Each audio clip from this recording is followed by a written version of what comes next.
안녕하십니까. 유엔미래 포럼의 박영숙입니다. 오늘은 지금 존 청, 한국 이름은 정용덕 선생님이시네, 그죠? 변호사 회계사님을 만났습니다.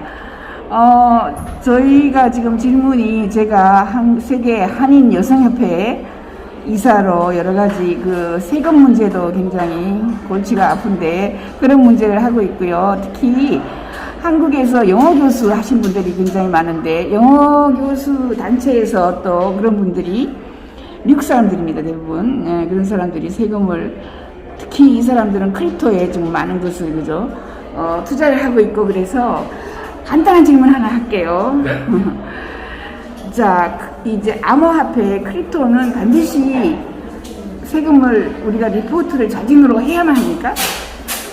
예.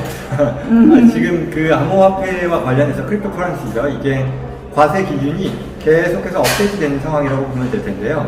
결국은 우리가 그 크립토커런시와 관련해서 나오는 여러 가지 트랜잭션들, 거래들도 그게 아주 단순한 형태의 채굴에서 매각하는 그런 것뿐만 아니라 파생되는 거래들이 많잖아요. 그런 것처럼 제도도 그걸 다 따라가기 지금 굉장히 바쁜 상황이고요. 최근에도 지난달이었나요? 아마 미국 상원에서 이 크립토커런시를 증권 상품으로 볼 거냐, 아니면 하나의 상품으로 볼 거냐, 석이나 콩 뭐 이런 거 같은 상품으로 볼 거냐를 가지고 또 법안이 발의되기도 했거든요. 그래서 현재는 말씀하신 거에 대한 답변으로는 과세 대상으로 본다가 맞고요. 그런데 그 과세 제도가 여느 다른 뭐 주식이면 주식, 상품이면 상품과 같은 것처럼 제도가 확고히 지금 정리가 됐느냐라고 하면 그건 아니에요. 뭐 얼마까지는 40%의 세금을 낸다, 30%의 세금을 낸다, 뭐 이런 거가 대부분. 지금 상황은요, 이게 증권 상품이건 아니면 기타 상품이건 간에 우리가 자산의 매각과 관련해서 미국에서 과세하는 기준이 있어요. 이거는 캐피털 게인 텍스라고 하는데요. 그거는 15% 또는 20%입니다. 물론 주에 따라서 또 추가로 과세가 되는 경우도 있습니다만 연방정부 차원에서는 10% 또는 15% 또는 20% 그러니까 뭐 코인베이스에 만약에 내가 사고 팔고 했다라고 한다면 그거는 이제 연방에서 15% 정도 미만을 차지하는 겁니까, 세금을? 그러니까 보통 코인베이스라는 게 코인 거래소잖아요. 그러니까 한국도 이런저런 거래소 시장에서 하는 것처럼 미국에도 이 거래소에서 매매가 됐을 때 코인베이스가 그 거래 내역을 다 제공을 해주거든요. 우리 개개인에게도 제공해주고 정부에도 또 그걸 리포트를 해요. 거기에 나오는 소득이 얼마냐에 따라서 거기에 적용되는 세율이 15% 또는 20%라고 보시면 돼요. 그런 게 있어요. 만약에 10 밀리언 100억 이상의 프라핏을 냈다라고 했을 때는 오토매티클리 오디시 들어오나요? 그런 걱정을 하는 외국인 미국 사람이 있었는데. 당연히 주목을 받을 거다라는 건 상식적으로 예상할 수 있겠으나 그게 어떤 금액의 트레시홀드를 넘기 때문에 자동적으로 오디시 트리거 된다 그런 건 아니에요. 그런 건 아니고, 그러니까 100억이 넘었다 이렇게 했을 때, 근데 지금 현재 만약에 100억을 프라핏을 받는데 지금 현재 시장이 완전히 윈터 다운 됐잖아요. 그래서 실제로는 벌어놓은 게 별로 없어요. 그런 거는 나중에 내가 지금 올해 많이 냈다고 해서 내년에 또 그 돈을 다 리턴 할 수 있나요? 아니면은 그 끝인가요? 그거는요. 지금 어쨌거나 내가 아주 말하자면 단순화된 예를 들어서 내가 비트코인을 돈을 얼마를 주고 샀단 말이죠. 근데 그거는 다른 거래 하나도 안 하고 내가 가지고 있는데 가격이 많이 내려갔잖아요. 그런 상황이라고 하면 따로 내가 손실을 인식하거나 그러진 않습니다. 내가 팔지 않는 이상, 실제 그 손실을 실현시키지 않는 이상 이게 과세에 영향을 미치는 그런 이벤트는 아니거든요. 그래서 그런 부분들을 감안했을 때 만약 그럼에도 내가 자산을 그 크립토커런시를 매각해서 손실을 인식하게 된다면 그거는 다른 어떤 주식이나 이런 기타 캐피탈 에셋이라고 부르는데 그런 자산들에서 발생하는 수익과 차감하는 데 활용할 수 있게 되죠. 근데 연도가 다르잖아요, 그죠? 그때는 많이 지금 보고 하는 거는 많이 벌었고 이제 내년에 보고 하는 거는 좀 뭔가 손해를 많이 봤다.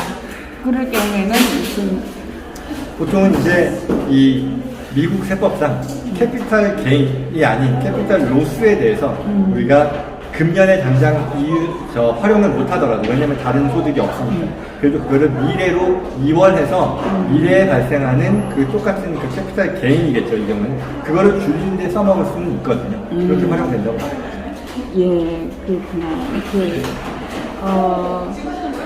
그러면은, 혹시 우리 예. 그 CPA 뭐 이것도 하시니까 네네. 이 크립토에 대한 세금을 하기 위해서 소프트웨어를 선생님이 가지고 있어서 뭔가를 굉장히 트랜잭션이 많았던 사람이 한 사람 있어요. 제가 아는 분 중에 많은 트랜잭션을 했을 때에 그걸 손쉽게 텍스 리포트로 해주나요? 서비스를 요청을 하면?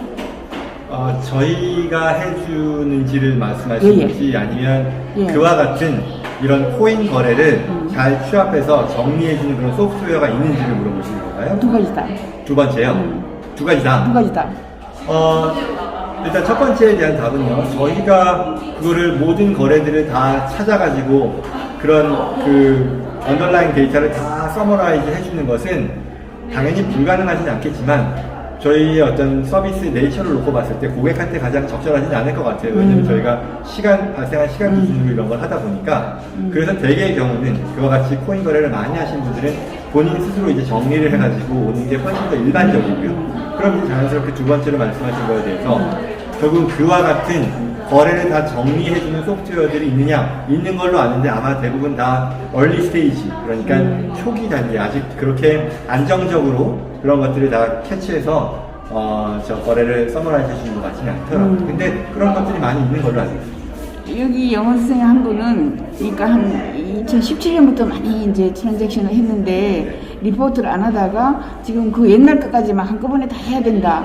그렇게 했을 때에도 아무튼 레이트 피 이런 게 있나요? 그렇죠. 이게 지금 그 매년 2021년도에 세무신고를 이미 22년도에 했거나 아니면 연장 신청했으면 이제 하고 계실 텐데 거기에 세무신고서 첫 페이지를 보면 거기에 금년에, 그러니까 21년이겠죠.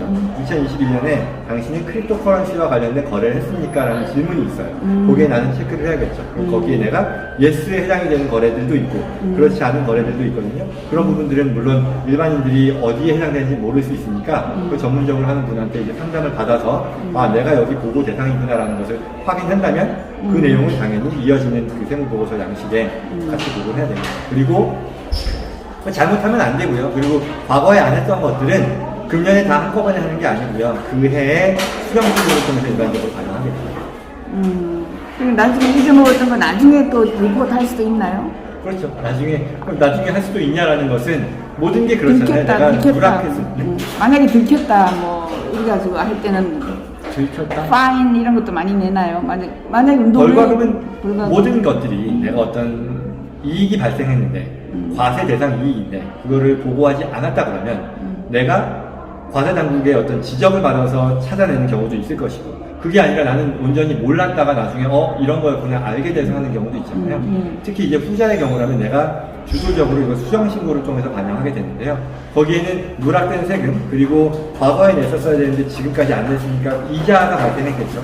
이자와 같은 성격의 피가 있을 수 있고요. 그리고 또한 페널티도 붙을 수 있는데 우리가 주도적으로 과세 당국이 찾아서 뭐라고 한 게 아니라 우리가 알아서 말하자면 자진 신고하는 경우에는 그와 같은 페널티는 어느 정도 면제받을 수 있는 그런 가능성도 있습니다. 그래서 뭐 세이브할 수 있는 방법이 뭐 트랜잭션을 좀 숨기거나 뭐 숨길 수는 전혀 없는 거예요? 아니면 그거를 글쎄 어떤 상황을 말씀하시는 건지 모르겠으나 그보다는 이게 보고 대상 거래냐 아니냐라는 너의 제도에 있어서 아직까지 그 규정이 정말 현재 실정을 100% 반영할 만큼 제도가 머추어 됐느냐, 성숙되어 있느냐라고 하면 그건 아니에요. 그게 아니죠. 그래서 그런 부분들을 뭐 저 같은 뭐 세법을 전문으로 하는 사람들도 그에 대한 것들을 계속해서 캐치업하는 그런 상황인 거고요. 그리고 정부 입장에서도 그와 같은 제도를 만들어내기 위해 계속해서 노력하는 것이고요.